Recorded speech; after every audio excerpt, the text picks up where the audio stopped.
Selamat pagi, kita bertemu kembali melanjutkan pelatihan yang kemarin-kemarin. Dan kali ini saya akan menjelaskan mengenai perhitungan cepat tegangan jatuh pada jaringan. Kemarin kita sudah bahas mengenai tegangan jatuh. Nah, sekarang kita bahas mengenai bagaimana menghitungnya. Perhitungan tegangan jatuh tidaklah rumit, hanya satu rumus saja. Tapi kalau kita pengen rumit ya bisa, dihitung jelimet ya bisa. Tapi di sini saya memakai yang enggak jelimet, jadi pakai satu rumus untuk semua kondisi. Sebenarnya ada dua kondisi yang perlu ditinjau, walaupun keduanya menggunakan satu rumus. Yang pertama, bila arusnya ada di ujung atau arusnya tunggal di ujung, maka sepanjang jaringan itu arusnya akan sama. Nah, di sini kita bisa memakai rumus ini. VJ sama dengan I kali Z.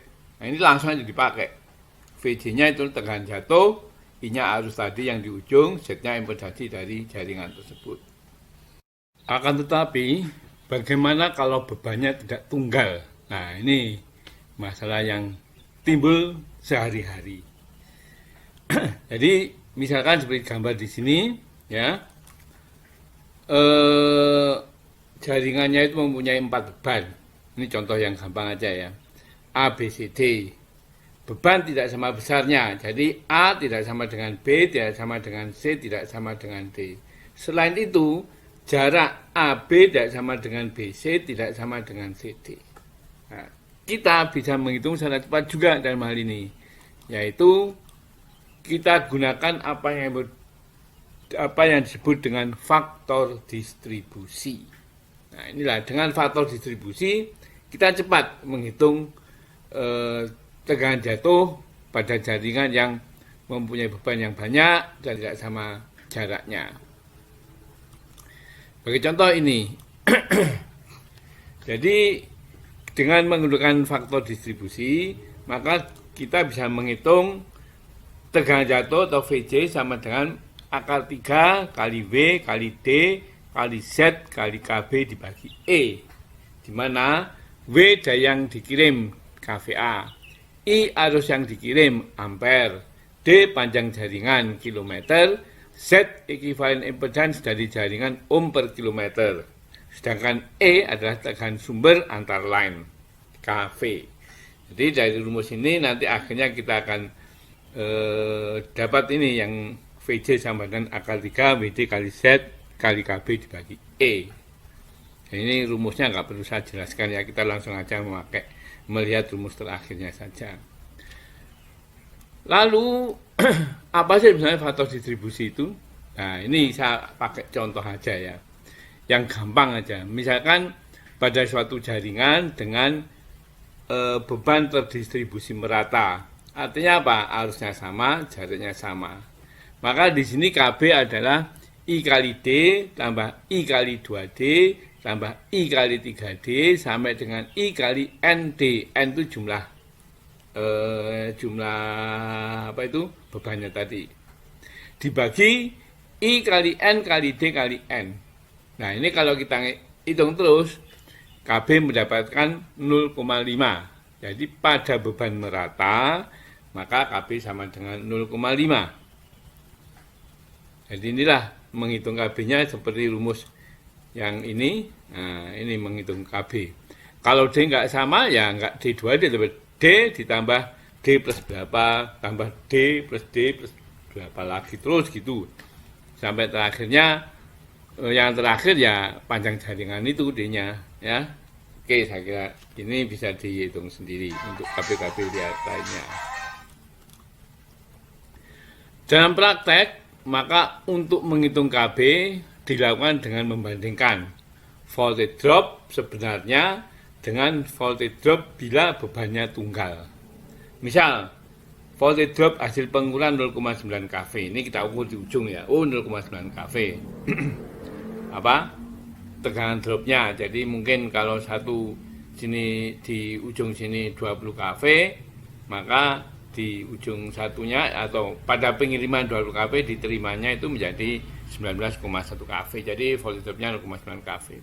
Lalu kita hitung bila bebannya tunggal. Jadi beban semuanya yang diukur di sisi kirim sama dengan yang di sisi terima.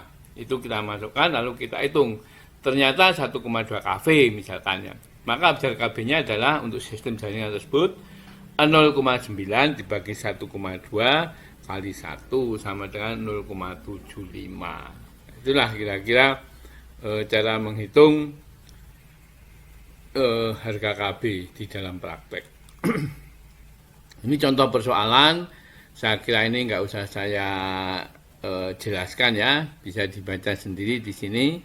Ini cuma hitungan-hitungan saja. Tapi masalahnya yang paling penting ini, di sini terdapat pada harga akhir bahwa KVA kilometer dari A310 untuk kondisi KB 0,5 itu hanya 85 MVA kilometernya.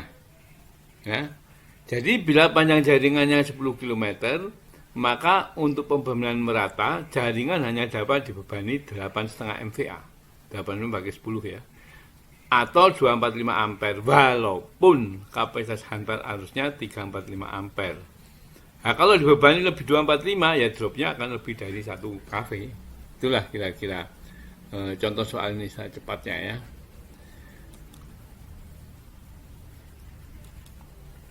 Lalu kalau peramalan yang meleset itu ya tadi sudah saya jelaskan rasanya ya.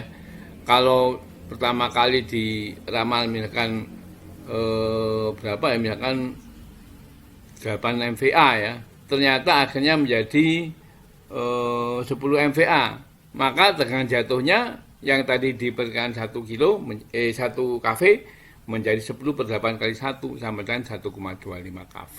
Ini kalau peramalan yang meleset ya. Lalu caranya gimana ngatasinya? Ya konduktornya diperbesar, misalkan dari semula kitanya pakai 110 kita rubah menjadi 150, atau misalkan ada 135 ya 35, tapi di pasaran biasanya kalau 110 atasnya sudah 150. Jadi ini kalau peramalan yang meleset. Nah, lalu ini adalah kurva yang bisa kita buat sendiri. Kebetulan saya membuatnya ini pakai MATLAB. Jadi kurva dari MVA kilometer suatu konduktor, di mana faktor distribusi setengah dan voltage dropnya 1 kV. Nah, ini bisa dipakai macam-macam ini nanti. Kalau misalkan faktor distribusinya enggak 0,5 tapi 0,7 ya bisa dihitung nanti berapa ketemu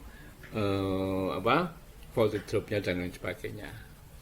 Saya kira ini nanti pada perhitungan yang akan datang akan kita jelaskan lebih detail lah bagaimana menggunakan kurva ini.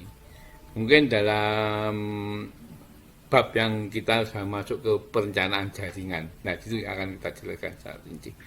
Yang terakhir, ini merupakan kesimpulan dari apa yang sudah saya jelaskan tadi yang mengenai perhitungan cepat tegangan jatuh pada jaringan. Jadi di dalam praktek kita bisa memakai rumus ini. VJ sama dengan akar 3 kali W kali D kali Z kali KB dibagi E. Nah, ini aja lah yang langsung dipakai kalau nanti harus menghitung tegangan jatuh dalam suatu sistem jaringan. Di mana KB adalah faktor distribusi. Dari pengalaman, harga KB itu berkisar sekitar 0,7 untuk perumahan umum. Jadi perumahan-perumahan yang di jalan-jalan, mau di kampung-kampung itu biasanya KB-nya sekitar 0,7. Kalau untuk beban merata, KB 0,5. Tapi kalau beban di ujung, KB sama dengan 1. Nah, sekian aja lah, diingat-ingat untuk nanti kalau kita harus menghitung cepat, jatuh tegangan di suatu sistem jaringan. Terima kasih.